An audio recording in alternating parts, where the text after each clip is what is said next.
En un día como hoy en la historia se produce un acontecimiento que cobraría significación e importancia mucho tiempo después, si la vida de Simón Bolívar no hubiera sido lo que fue.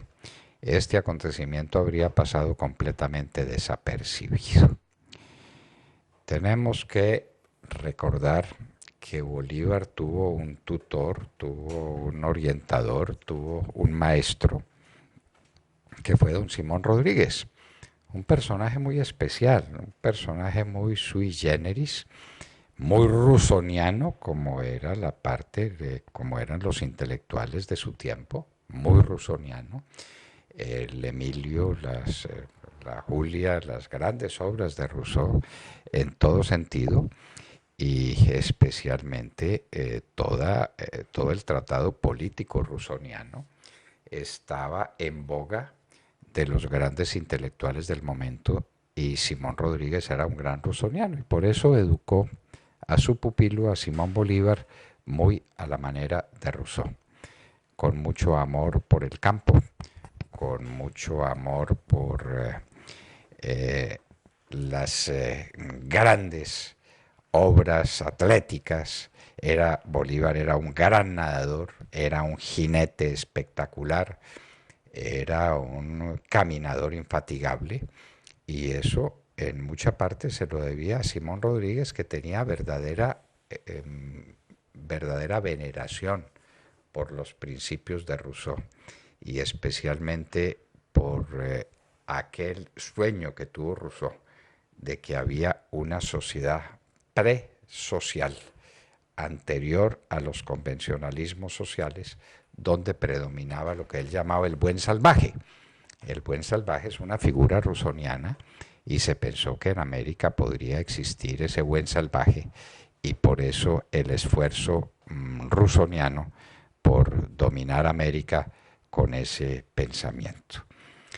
Así pues que eh, se hace el contrato civil que crea las sociedades. Rousseau es el grande creador de la idea de una sociedad que tiene su origen en un contrato civil que lo celebra gente independiente, gente que tiene su manera de vivir, pero que cede parte de sus derechos o que cede sus derechos en función de un todo, que es el que empieza a manejarlos en nombre de todos. Hay en Rousseau una tendencia totalitaria muy clara, una tendencia a lo que se llama la dictadura, porque los ciudadanos han cedido sus derechos en favor del todo social.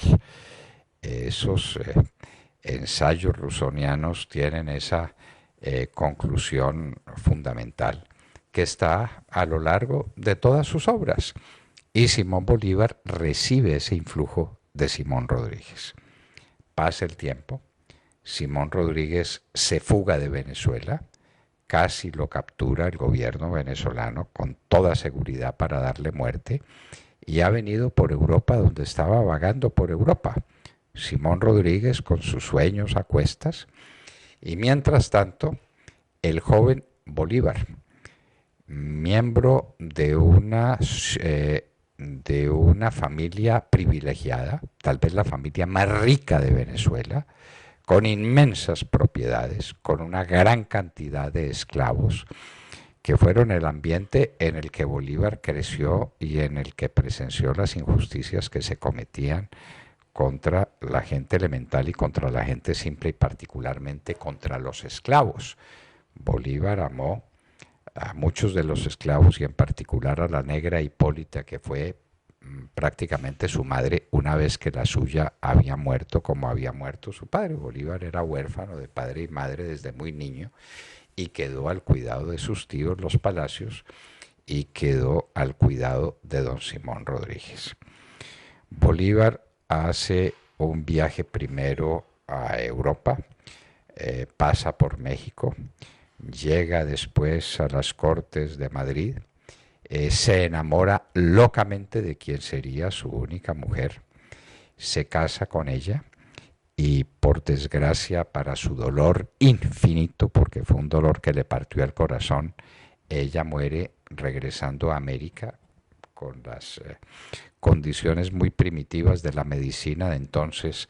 No se sabe, esta señora descendiente de la familia de los Toro, por qué murió.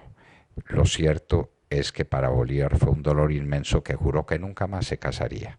Dicen que Simón Rodríguez le había dicho que el que se enamora pierde. Simón Bolívar, ya con ese dolor a cuestas, vuelve a Europa, donde estaría en los grandes salones europeos. En España lo atiende y lo recoge y comprende que ahí hay un talento y una capacidad infinita en ese joven, el marqués de Ustaritz, pero también visita los grandes países europeos, donde no solamente mira el lujo, el boato, la gloria napoleónica. Napoleón es el hombre de su tiempo. Estamos hablando de comienzos del siglo XIX, cuando Napoleón ya es el primer cónsul y está camino de ser el emperador. La escena que vamos a mencionar es de 1805. Napoleón había sido consagrado emperador en la Catedral de Notre Dame en el año de 1804.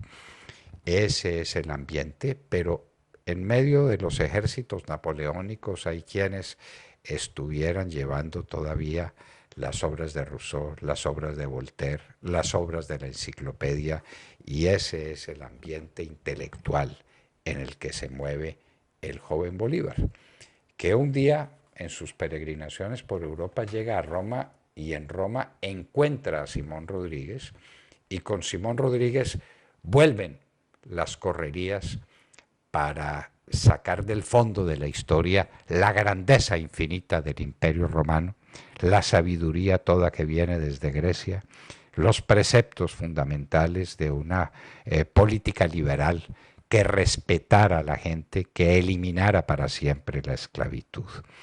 Y es en una de esas correrías, cuenta la historia, hay mucha discusión sobre el particular, en que se encuentran Simón Bolívar y Simón Rodríguez. Ambos han dado cuenta de esa travesía que hicieron por alguna de las colinas de Roma.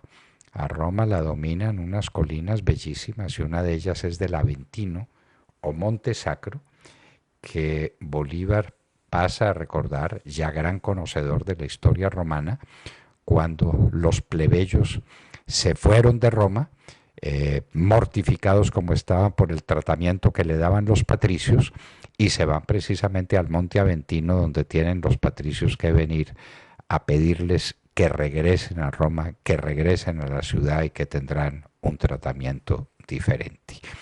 Esa sublevación de los patricios contra los plebeyos inspira a Bolívar, como lo inspira el pensamiento político de la Revolución Francesa, y más allá, más lejos, el pensamiento de los padres de la Revolución Americana, que le habían dado libertad e independencia a lo que sería el más grande poder de la tierra.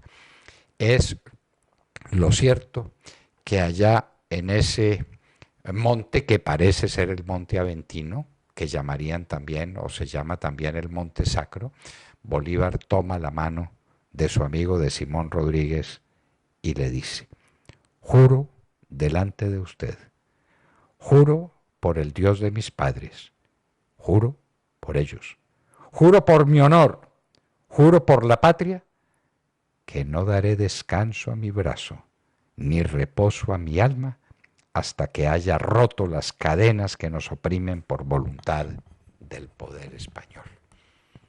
¿Fue ese texto exactamente? Pues no hay nada que lo contradiga. Simón Rodríguez parece confirmarlo, el Libertador también, que fueron los dos que presenciaron la escena.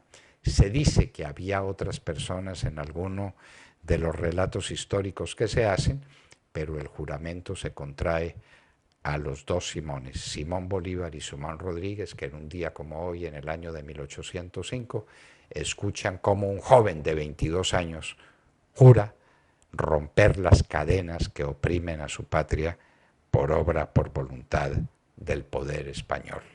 Es el año 1805. Faltan todavía 5 años para las declaraciones de independencia y faltan todavía 7 años para que Bolívar llegue a Caracas a pronunciar su magnífico discurso, a Cartagena, perdón, llegue a Cartagena para pronunciar su magnífico discurso en el que habla de las tragedias de su padre, de los errores que no pueden cometer los pueblos de la Nueva Granada y de la necesidad de libertar a Caracas, de libertar a Venezuela como el primer paso para libertar a América entera.